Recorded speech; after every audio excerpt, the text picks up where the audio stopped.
За нийгмийн эрүүл мэндийн үндэсний төвийн эрдэм шинжилгээний ажилтан Бүвэ Дулмтай би гар угаах, гарын ариун цэврийг хэрхэн сахих тухай сонсогчдод тодорхой ойлголтыг өгнө. Тийм гарын ариун цэвэр гэж юу юм? Гар угаахын ач холбогдол юунд байдаг юм бэ? Энэ тухай ярилцъя. За сайн байцгаана уу сонсогчдод өдрийн мэнд хүргэе.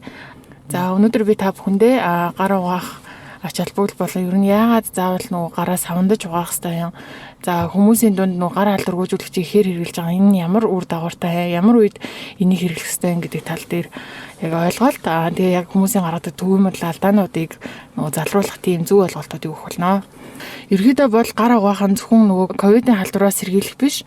Энд чинь гаран дээр нөгөө олон тооны нэм вирусууд байдаг болохоор одоо гараа савандаж угаах, гараа зөв угаах нь бол олон төрлийн халдвар төвчнүүд, за тэр дундаа амьсгалын замын өвчнүүд, гидсний халдвар төвчнүүдээс бол урьдчилан сэргийлэх маш чухал аргуудын нэг болж өгдөг.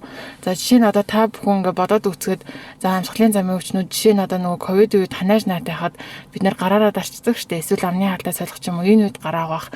За гидсний халдвар төвчнөр дээр авч үзэх юм бол одоо нөгөө бие засны дараа ч юм уу эсвэл гадаа нөгөө ялангуяа бага насны хүүхдүүдийн дунд төвөмөл байдаг одоо суулгалт өвчин ч юм уу энэ бол гараа савандаж угааснаар урьдчилан сэргийлэх одоо гол арга нь болчихж байгаа гэсэн үг байхгүй. Тэгэхээр гараа бол аль болох бохирдох бүрт нь тогтмол савандаж угааж авах хэрэгтэй.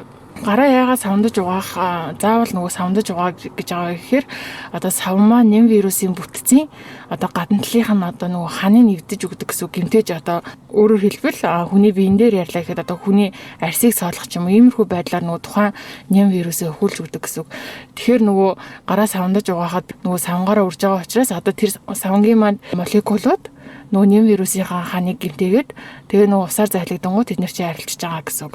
За гараа яагаад заавал нөгөө 20 секунд угаа гэдэг байгаа гэхээр угаасаа та яг гарынхаа нөгөө бүх хэсгийг хамраад одоо хумсны завсар, гарын артал, бугуу гэдэг яг нөгөө нэг орхигддаг хэсгүүдийг яг бүрэн ингэж угаах юм бол угаасаа яг 20 секунд хүрч байгаа.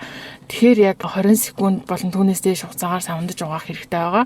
Туршилтын яг судалгааны тийм зурагнууд угаасаа их байдаг, судалгааны мэдээлэлүүд байдаг учраас та бүхэн яг хайгаад үзэх юм бол яг 15 секунд угаасан, 20 секунд угаасан, эсвэл 20 секунд зүгээр усаар угаасан ялгаанууд нь бол яг судалгаагаар гараад тогтоогдсон байгаа.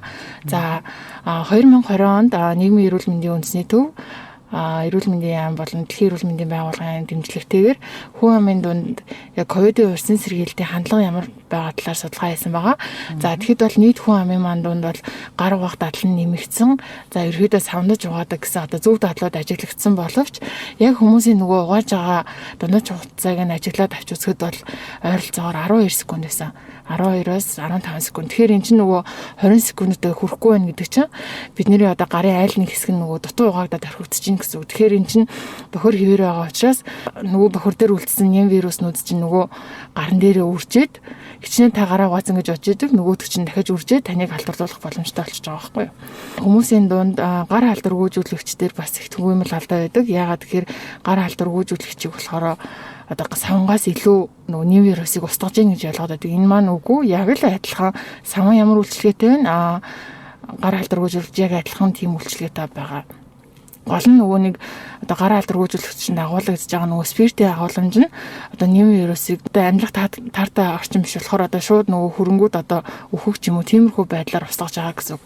За тэгвэл гар алдаргүйжүүлэгчийг бол одоо гар илт бохирдоогүй буюу тоос шороо болоогүй ч юм уу ямар нэгэн одоо эзүүл наалтаагүй тийм үед хэрэглэнэ гэхээс биш одоо амар нөгөө шороотой гараар гар алдаргүйжүүлэгчээрээ угаалаа гэхэд тэр чинь нөгөө хэрийг нь бол арилгахгүй шүү дээ, бохирын тоос шороог нь унгаахгүй. Тэгэхээр цэвэрхэн бохирдоогүй үед одоо шаардлагатай үед жишээ нь машин дотор эсвэл нөгөө сургалтын анги танхимд ч юм уу эсвэл хурал цуглаан дээр одоо нөгөө маскаа сольж нэг ус уух болоход ч юм уу иймэрхүү тохиолдлуудаа бол гар алдаргүйжүүлэгчийг хэрэглэнэ. За ерөнхийдөө бас нөгөө түрүүний дурдсан судалгааны үр дүнгээр бол гар алдаргүйжүүлэгчийн хэрэглээ бол хүмүүсийн дунд бас адилхан нэг айгу бага секунд байсан 3-аас 5 секунд ч үлээ. Тэгэхээр тийм биш. Яг гар алдаргүйжүүлэгчийг бол яг адилхан нөгөө саван авж байгаа хэмжээгээр хангалттай хэмжээгээр аваад гарынхаа бүх хэсгийг яг л 20 секунд нэрдээс хугацаагаар үржиж нөгөө нэм вирус ч устна уу гэхээс биш. Хайлт ингээд нөгөө нэг одоо спирт гарандаа хөрвчлээ гэдэг чинь одоо нөгөө юу чинь ингэж гарын чинь тойрчгүй гэдэг ч юм уу тэрний вирус ч устдахгүй байхгүй юу. Тэгэхээр яг тодорхой хэмжээгээр хүлцээтэй хэмжээгээр аваад 20 секунд хүртэл бүх хэсгийг хамарч угаана. Ааха. Ер нь гарыг өдөрт тэд угаах ёстой энэ гэсэн тийм юу байдгийн болов? Гарыг бол яг тэд угаах биш, ер нь бохирдох бүртэн л угаах хэрэгтэй. Жишээ нь бие засны дараа хоол хийхийн өмнө, хоол идэхийн өмнө гаднаас орж ирээд за одоо энэ ковидын нөхцөл байдалтай холбоотойгоор нөгөө амны хаалтаа сольсон ч юм уу тий солихын өмнө болон дараа за өвчтөй хүү асарч байгаа тохиолдлууд гээд угаах хэрэгтэй. Ерөнхийдөө бол судалгаагаар нөгөө ариун цэврийн өрөөнд ороод гарч ирсний дараа хүний гарн дээрх нингийн тоо бол 4 дахин үрждэг гэсэн судалгаа байдаг. Тэгэхээр яг бодоод үзэнгүү тийм байгаа байхгүй ариун цэврийн өрөө ч өөрөө маш бохир. За бид нэр ариун цэврийн өрөөнд ороод угаасаа нөгөө ятгатал хаалганы бариул эсвэл одоо нөгөө хогийн сав ч юм уу эсвэл нөгөө усны татварах ч юм уу эдгээр зүйлсд нь хүрдэг болохоор угаасаа нэн нөгөө нэг дамжчих боломжтой байгаа байхгүй юу. За эдгээр нь цэвэрхэн байлаа гэж бодоход одоо нөхөн жорлонтой айлууд ч юм уу одоо нөхөн жорлонтой албан газруудад нөхөн жорлонгоо нөгөө тогтмол цэвэрлэгдэггүй болохоор нөхөн жорлонгийн одоо нөгөө шалан маш бохор байдаг учраас гутлын уулан дээр дамжаад за тэрүүгээр одоо нөгөө гэртээ ороод ч юм уу албан тасалгаанд ороо явахад тэгээд бас дамжуулаад бохирдох боломжтой болчихж байгаа байхгүй юу. Ковид гарснаас хойш ер нь хүмүүс маш ихээр гар угаадаг болсон. Дээрээс нөгөө ариутгалынхаа бодисыг бас хэрэгэлдэг тийм ээ. Гар ариутгахчаа хэрэглээд гарын арьс одоо маш их хураашж байна гэдэг одоо ийм зүйлүүд их бий болоод байна л да. Тэгэхээр гараа угаачаад гарын тосыг бол одоо ер нь яг хэдий үед нь түрэх ёстой. Эсвэл ороо унтахтаа түрэх ёстой юм уу? Эсвэл одоо гараа угаачаад угаасныхаа дараагаар түрхэж явах ёстой юм уу? Шингэн савнгаар угаасныхаа дараа бол тосоод өгч болно. Энэ бол асуудалгүй. Гол нь бохирдохоос нь өмнө ч юм уу тий. Яг гараа хатаасныхаа дараа хүмүүсийн дундаас байдаг нэг буруу ойлголт нь болохоор нөгөө одоо бактерийн эсрэг 90% үйлчлэгээтэй ч юм уу 95% үйлчлэгээтэй савнгууд гэдэг. За энэ нь бол ямар ч ялгаагүй савнгийн молекул тухайн савнд байгаа л бол тэр савн нэм вирусыг устгах чадвартай байгаа. Тэгэхээр заавал 90% ч юм уу яана би нөгөө тэр 90%-ийг нь аваагүй нөгөө одоо нэм вирусыг өхүүлэхгүй байх үедээ санаа зовлтгүйгээр угаасаа савн л бол савн болохоор ямар ч савн сонгосон та гараа нөгөө зөв дарааллаараа 20 секундээс илүү хугацаар бүх нөгөө одоо гарынхаа бүх хэсгийг хамарч угааж чадж байгаа л бол гараа цэвэр байлгаж чадж байна л гэсэн үг байгаа.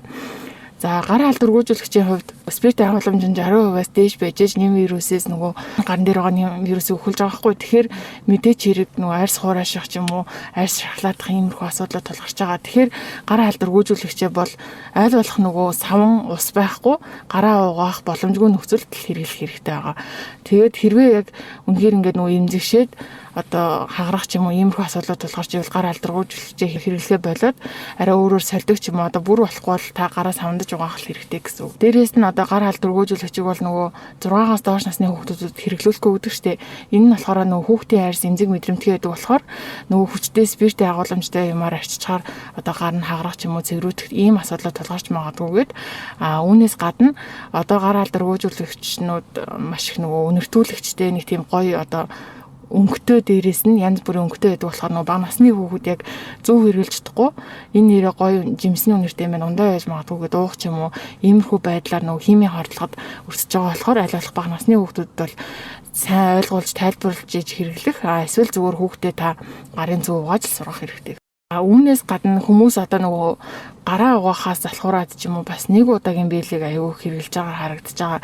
Бэлигээ хэрэгжилчлээ гэж бодоод бэлитэй гараа аягүй цэвэрхэн гэж бодоод өөрийнхөө эд зүйлс түрээд байдаг. Бэлигээ хэрэгжилж байгаа бол өөрийнхөө эд зүйлс айл болох хөрөхгүйгээр одоо дэлгүүр ороод хүнс хүмүүсээ цуглуулах ч юм уу тий эсвэл банк орж үйлчлүүлчихэд бэлигээ тайлаад өөрийнхөө утас эд зүйлсд хүрнэ гэхээс биш нөгөө бэлитэй гараараа хүрнэ гэдэг чинь адилхан л нөгөө бохир юмд хүрчээл өөрийнхөө юмд нөгөө бохир юмараа хүрээл халдвар дамжуулах эрсдэл үүсэж байгаа байхгүй юу.